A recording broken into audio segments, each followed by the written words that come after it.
Assalamualaikum warahmatullahi wabarakatuh. Bismillahirrahmanirrahim. Perkenalkan, saya Nuriyah Asia, mahasiswi Institut Ilmu Al-Quran Jakarta, Fakultas Usuluddin dan Dakwah, Prodi Ilmu Al-Quran dan Tafsir, dari kelas 4C dengan NIM 23212230. Pada video kali ini, kita akan belajar bersama-sama mengenai dua kitab hadis, yakni kitab Sunan Abu Dawud dan kitab Sunan At-Tirmidzi. Biografi Imam Abu Dawud. Nama lengkapnya adalah Abu Dawud Sulaiman bin Al-Ash'as bin Ishaq bin Bashir bin Shiddad bin Imran Al-Azdi Al-Sijistani. Wafat pada tahun 275 Hijriah. Beliau dilahirkan di Sijistan, suatu kota di Basrah, pada tahun 202 Hijriah. Imam Abu Dawud terlahir di tengah keluarga yang agamis, pola hidup sederhana tercermin dalam kehidupannya. Maka, banyak ulama semasanya atau sesudahnya memberinya gelar zahid dan wara. Imam Abu Dawud adalah seorang ulama, hafidz, dan ahli dalam berbagai bidang ilmu pengetahuan keislaman, khususnya ilmu fikih dan hadis. Pendidikannya dimulai dengan belajar bahasa Arab, Al-Quran, dan pengetahuan agama lainnya. Hingga usianya mencapai 21 tahun, Abu Dawud bermukim di Baghdad. Beliau melakukan perjalanan ke Hijaz, Syam, Mesir, Irak, Jazirah Arabia, Khurasan, Naisabur, dan Basrah. Pengembaraannya ini untuk mendapatkan hadis sebanyak-banyaknya untuk dijadikan referensi dalam penyusunan kitab As-Sunnah. Dalam perjalanan mencari ilmu, ia berjumpa dan berguru kepada para pakar hadis seperti Ibnu Ahmad Ad-Dari, Ahmad bin Hanbal, Al-Qanabi, Muslim bin Ibrahim, Abdullah bin Raja', dan Abu Al-Walid At-Tayalisi. Murid-murid beliau juga cukup banyak, diantaranya yaitu Imam Tirmidzi, Abu Ubaid Al-Ajuri, Abu Thaib Ahmad bin Ibrahim Al-Baghdadi, Abu Amr Ahmad bin Ali Al-Basri, Abu Bakar Ahmad bin Muhammad Al-Khalal Al-Faqih, Ismail bin Muhammad Al-Sofar, dan Abu Bakar bin Abi Daud, dan lain sebagainya. Di antara karya-karya Imam Abu Dawud adalah Kitab Al-Marasil, Masail Al-Imam Ahmad, Al-Nasikh wal-Mansukh, Risalah fi Kitab Al-Sunan, Al-Zuhud Ijabat an Sawalat Al-Ajuri, Sunan Abu Dawud, dan lain-lainnya. Selanjutnya, Kitab Sunan Abu Dawud. Kitab Sunan menurut ahli hadis adalah kitab hadis yang disusun berdasarkan bab-bab fikih. Kitab Sunan ini hanya memuat hadis-hadis marfu, tidak memuat hadis mauquf atau maktub.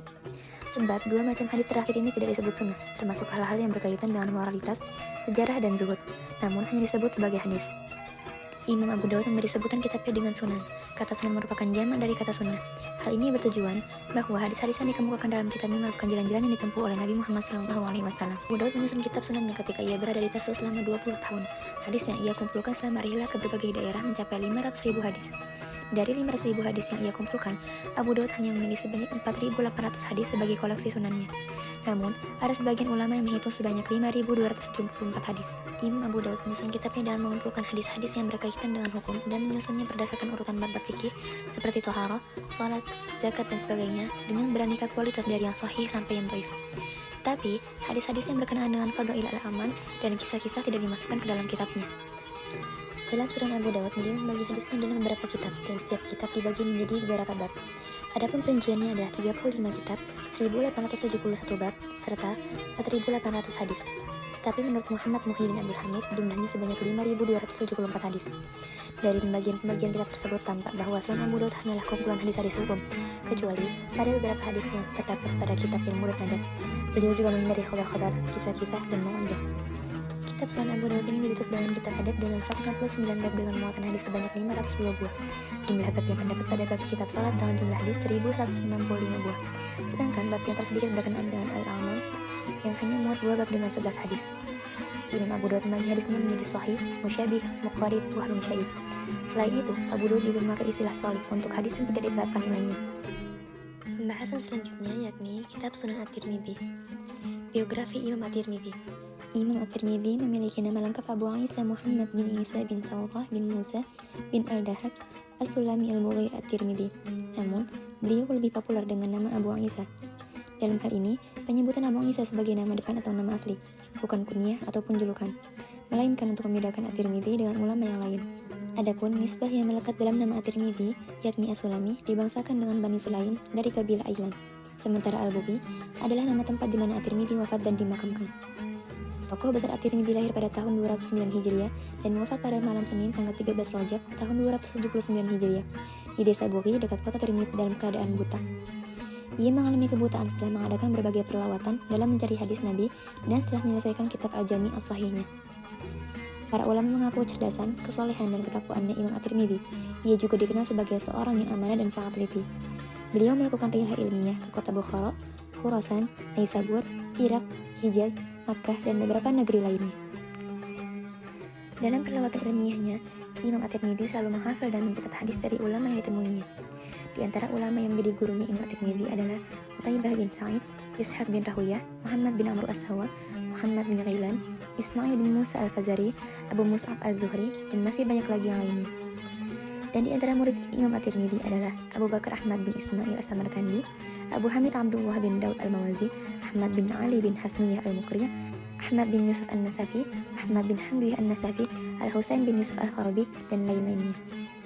Di antara karya At-Tirmidzi yang paling monumental adalah kitab Al-Jami' As-Sahih yang terkenal juga dengan Al-Jami' At-Tirmidzi atau lebih populer lagi dengan Sunan At-Tirmidzi. Begitu populernya kitab Al-Jami' At-Tirmidzi, maka muncul beberapa syarah yang mensyarahi kitab tersebut. Selanjutnya, kitab Sunan At-Tirmidzi. Judul lengkap kitab Al-Jami' As-Sahih adalah Al-Jami' Al-Mukhtasar min Al-Sunan Al-Rasulillah. Meski demikian, kitab ini lebih populer dengan nama Al-Jami' At-Tirmidzi atau Sunan At-Tirmidzi. Kitab yang telah disusun dan diselesaikan pada 10 Zulhijjah 270 Hijriah ini memiliki judul lengkap Al-Jami' Al-Mukhtasar min Al-Sunan Al-Rasulillah. Dan Al-Jami' karena kitab ini memuat 8 pokok kandungan hadis yang antara lain meliputi hadis tentang syiar, adab, tafsir, akidah, fitan, ahkam, dan lain-lainnya. Kitab ini ditahqiq oleh 3 ulama kenamaan pada generasi sekarang, yakni Ahmad Muhammad Syakir atau Qadi Syar'i, Muhammad Fuad Abdul Baqi, penulis dan pengarang terkenal, dan Ibrahim Ad-Duah Aud, dosen di Universitas Al-Azhar Kairo.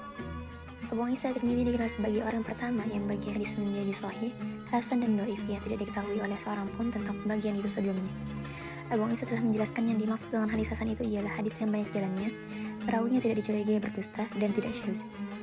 Dalam meriwayatkan hadis, At-Tirmidzi menggunakan metode yang berbeda dengan ulama-ulama lain.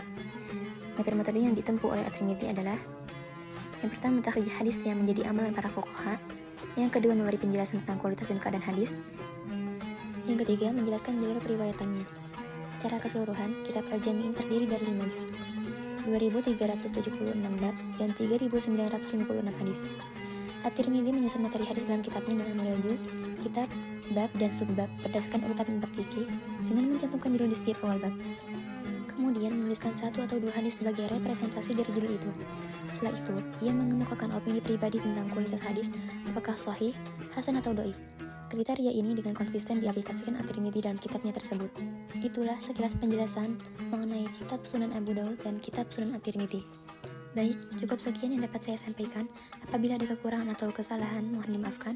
Semoga ilmu yang disampaikan dapat bermanfaat untuk kita semua. Terima kasih. Wassalamualaikum warahmatullahi wabarakatuh.